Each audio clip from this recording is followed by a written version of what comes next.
Hi guys, I'm Shmi and today we're at Topaz for a pretty exciting day and I'm joined by Nick from McLaren Manchester. Hi.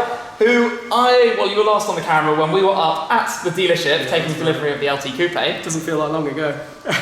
Nearly a year. Well today is official handover of LT Spider. Yep. Which I'm very excited about, even though I've actually spent the last kind of 3 or 4 days here while the car's been detailed and paint protection filmed, but you've never seen it. No. It's unbelievable, I can't believe it. This is kind of reverse handover, because I've seen the car and know a lot about it and what it looks like, what the paint looks like. Nick's seen the paint sample, because when we got it from MSO, it came up to the dealership before it went to me. But the car is lurking behind us here, under the cover, ready for... Cover off. Let's see. Yeah, ready for us both to have a look at it. So, let's see the 675 LT Spider with plates on it, official handover time.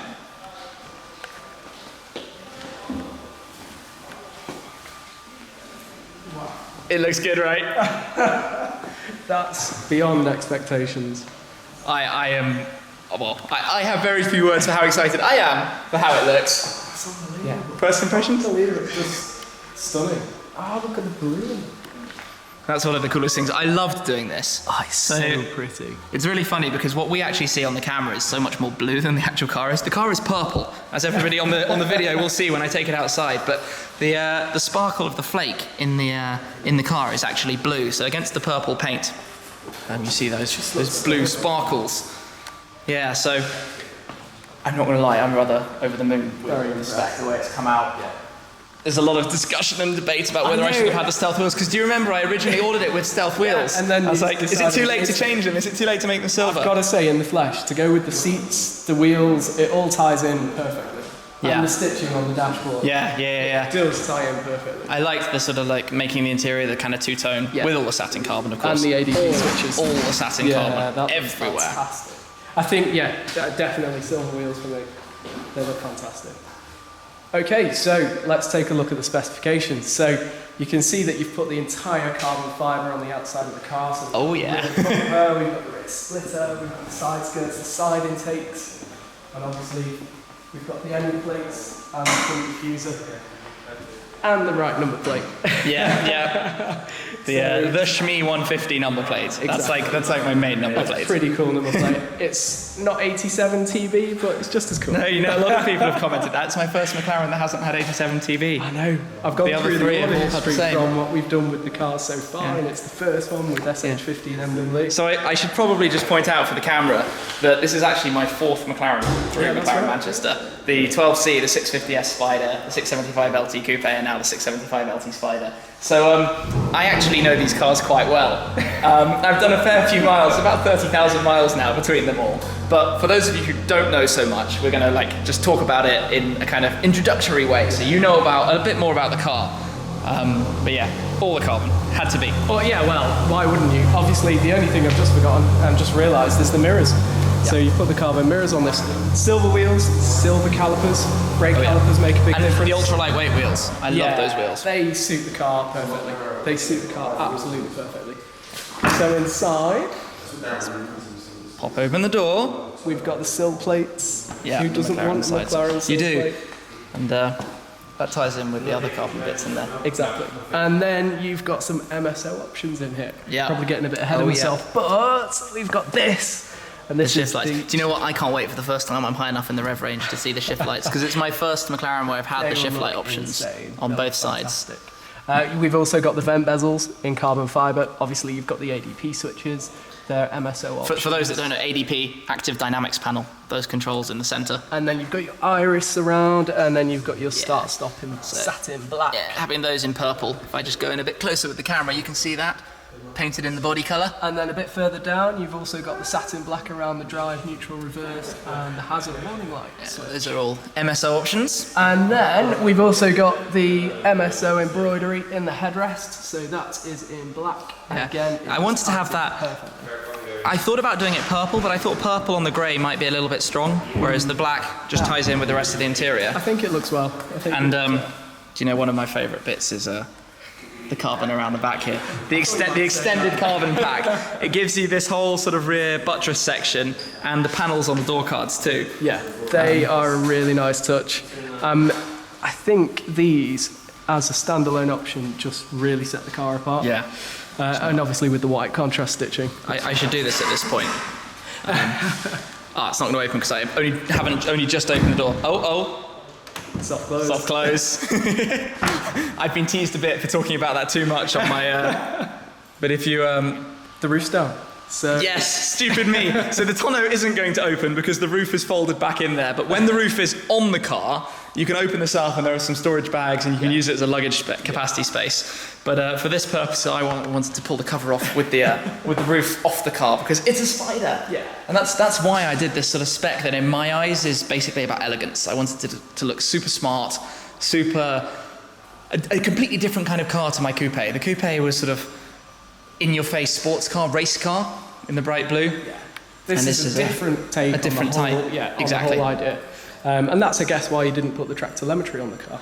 Indeed, yeah. I figured that this car, I mean, yes, I might take it to a track day, but I haven't bought it for the racing and it's a different hardcore. feel. It's a very different feel. Yeah, so I am very, very happy with my specification. I'm not going to lie. I think it's come out amazingly. I'd have to agree. I just can't wait to get it outside now. Well. It looks very, very nice. And the funny thing is the titanium exhaust, obviously the way they change colour. Of course. In time, they'll match. When the car is brand new, it looks like this. When you've done about 1,000 miles and had some fun in the car, they get sort of like oxidized and go a bright blue. So the bright blue here and also on the pipe, on the cross pipe through the centre. You can just see it in there. Yeah, you can just see it starting towards the end. You're right, I don't know if the camera can quite see that, but there's a bit of blue starting from just running the car and moving it around, but the whole pipe is going to change colour. And I noticed while we were doing the PPF, this is all quite different from the coupe, because obviously you have the buttresses, you have this new glass window, which again has the same key to open it. And maybe we should show that in a moment for those that don't quite know how that works, because it's a funny one. It looks like it's already kind of open, but it's not. But it's all vented, isn't it, to aid cooling? Oh yeah, and it needs a lot of that. 675 horsepower in this thing. Let's jump in. Sit in here. So I've technically sat in, but we'll pretend I haven't. This is the first time. It's the first time I've sat in. This is the first time you've sat in. We've got a glorious 9.3 miles on the clock. We've still got the protective film on the screen, which I don't like taking off. No. I'm not very good at that. Forever. What we'll do is we'll turn the ignition on. This is your lovely key, of course. Oh, yes. So the Shmee key. And we've confused a lot of people with this, because this is the key that was from McLaren for the previous car, but it was an additional key, so it's now programmed and set for the Spider. Good. And it's a bit of fun because the cerulean blue of my coupe colour is the colour of the flake in this car, so it ties in. It's nice. It's a nice touch. Yeah, so let's... It's a very nice touch. Let's turn on the power. Wants to turn on the ignition. Needle sweep. Okay. Yeah, I always love it. You never get tired of it. So, the one thing that's drawing my attention massively, so I want to go through this first, is ADP, because they just look stunning. I just can't believe how well they've come out.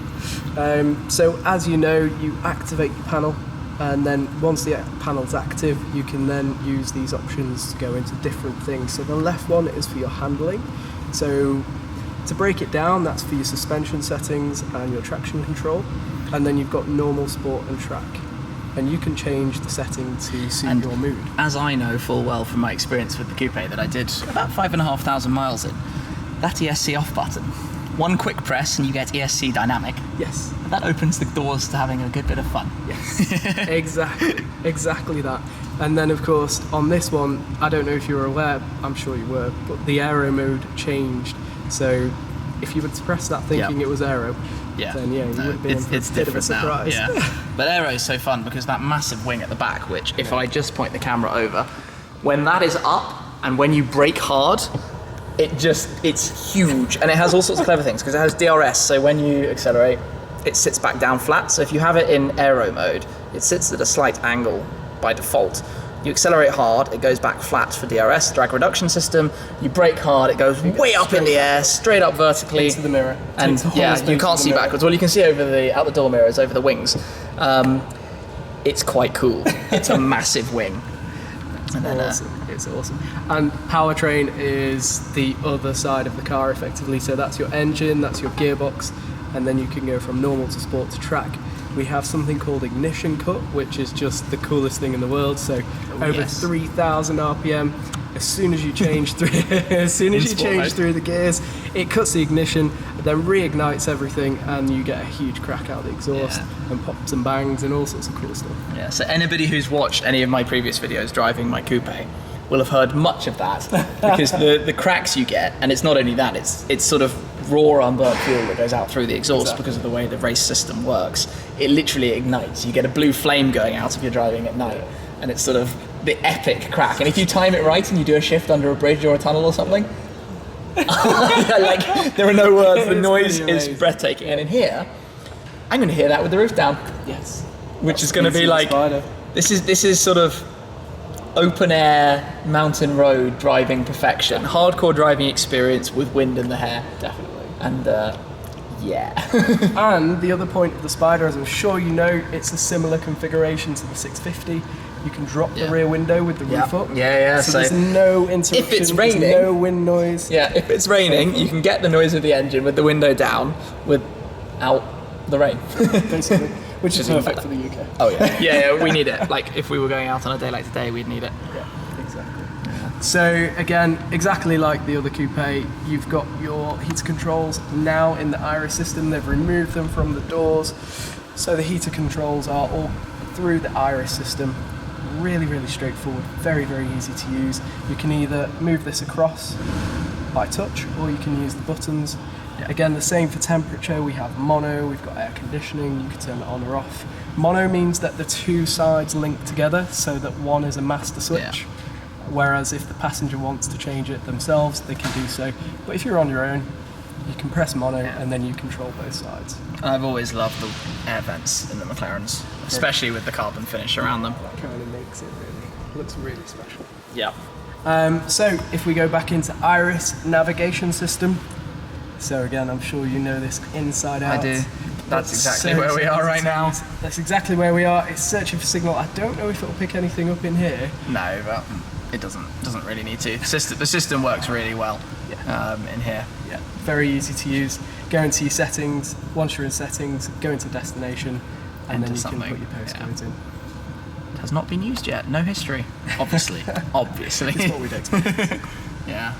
So, and that's where we've got all the other things, all the iPod and stuff, which, for everyone's reference, the iPod plugs in just in there. There's an aux plug and a USB plug at the back. And if you did, like, you know, if you had track telemetry, that's where it would go as well. Yes, yeah, that's where the USB points in. Like I did on mine. So, shall we move on to the steering wheel stuff? Yes. Where I've got the electric wheel. Now, I have that for the comfort access, because it's very, very helpful. So I think with the racing seats, we're sat in the bucket seat, which the seats are really comfortable. Like, I swear on my life, I could happily sit here for days. Like, you can sleep. You're like nestled in. They're quite raked backwards, but that's the sporty drive. But the downside, obviously, is if you want to get out, you don't have that much room around here. So when you pop the door, the steering wheel moves itself to the sort of utmost position, which makes life easier. Ingress and egress, the words McLaren like to use, quite significantly easier. Yes, so, I've been reading the press books, the promo information. Yes, and this familiar dash that I know very well. You do. And other things we could talk about, the paddles. We could talk about the way extended that we've got. carbon paddles. Have you spoken about precog before? Precog? I have before, but let's explain precog, because, well, the paddles first, you know, that you can push or pull both paddles in both directions. So we use a rocker paddle, so that means that you can use one hand to go up or down the gearbox. So if you were to pull the right paddle, it goes up the gearbox. If you were to pull the left paddle, it goes down the gearbox. But if you push away the right paddle, it's like pulling the left paddle. Yeah, you can see that. If I push the right paddle, you can see the left paddle coming towards. So effectively, it's derived straight from Formula One, but on that basis, it means you can control either paddle with just one hand. And the beauty of the other functionality, the precog. Yes. And that's why everybody will ask, why does it click so much when you do this? There's a reason for it. There is. If you half pull, so you can see I'm just pulling before the car knows you're doing it and preempts the gear change, which is very clever. It's amazing, and it's when you put it into practice that it really comes to life. You can completely feel it. So when you've done that half pull when you're driving and you do that final click, it's instantaneous, the shifts. And when you combine that with sport mode and the ignition cut, it's dreamland. Yeah, it's pretty good fun, and the car just comes into a world of its own, and that's why they are so amazing. Yeah. You know, they really do. But the instrument cluster with the carbon finish, I'm loving that right now because it's the thing you're looking at. It's one of the main focal points for a driver, and then once it starts to illuminate and it starts to work properly, it makes the whole car feel much more alive. Sort of consecutive lights brightening up towards the edges. I don't know how you're going to film that once it's on the road. Well, I'll have to stick a camera on the side window or something. We'll find a way. Cool. We'll find a way. Very cool. Yeah, and then what else do we have? Lift system, obviously. Yeah. Protect the carbon, press and hold that up. Exactly. And that's where, well, with it running, press and hold, it would go up. Yeah, lifesaver. Four-wheel lift, front and back. Yeah, which is one of the beauties of this platform for McLaren is the hydraulic suspension. So you lift the whole car. So literally no issues. Much more practical. Yes, big time. Especially with an LT, because that split is so low and it's so far forward. Yeah. You really need that practicality. Yeah. Should we have a look under the engine bay? Yeah, let's definitely do that. Just quickly while we're on here, I'm going to point out the carbon centre tunnel, which I love a lot. Just seeing, all the weight savings and the carbon floor as well. Yes. By not having carpets everywhere. You've got the mats, but under the mats is literally the carbon Mats aren't the fault. I just like having mats to keep the No, I'd have had clean. the mats because with the carbon tub, you don't want to scratch it. No. A couple of other things. You've got this floating console here, cup holders down there, cigarette socket on the back for all your bits and bobs. But right, let's get the key and. I meant the engine bay key. Oh, the engine bay key. Have a look at the engine. Cool. What we have here is the engine bay key, and this is to open the engine bay on the 675 Spider, of course. And I'm just going to say, the reason it has this key is for lightweight savings. There's no sort of hydraulic system. Yeah, like a conventional car would have. You have to turn it, and it should pop. We'd already done the other side, just in case anybody's wondering. And this is where you get the carbon strut. And that goes in there. Yes, that delicately balances in there. And that goes there. And it can actually click. Perfect. And then you can see the engine, which is so low and deep into the car that, from the side it's like in here. Did you know that the highest point on the pistons inside this engine is actually lower than the top of the wheel? I didn't. That's a really nice stat. It's a fantastic stat. So the weight is really right down. Yeah, absolutely. Right because the down. engine's suspended in a steel subframe. So, of course, it sits really low down. Yeah. Good little piece of engineering, that. It's not bad, is it? No, and it makes for a rather special drive. Goodness me. I cannot wait to get this outside. Should we start it up? That's a good idea. Should we start it up? Right, I'm going to let you start it up, if that's all right. Because I want to hear it start from the outside. You don't have to ask me twice.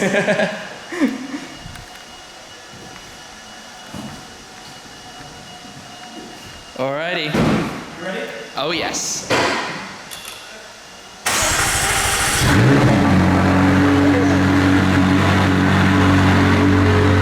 That was good! It was even did a little crack.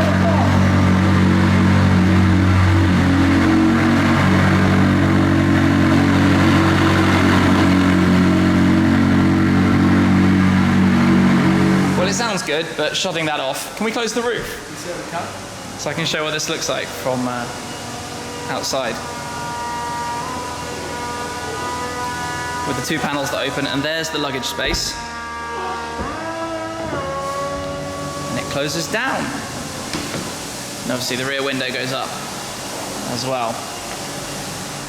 Okay, so do you want me to With the roof up. put the tonneau in? Yes, good idea. So we can demonstrate that. So all you have to do is press that button, and then the tonneau opens.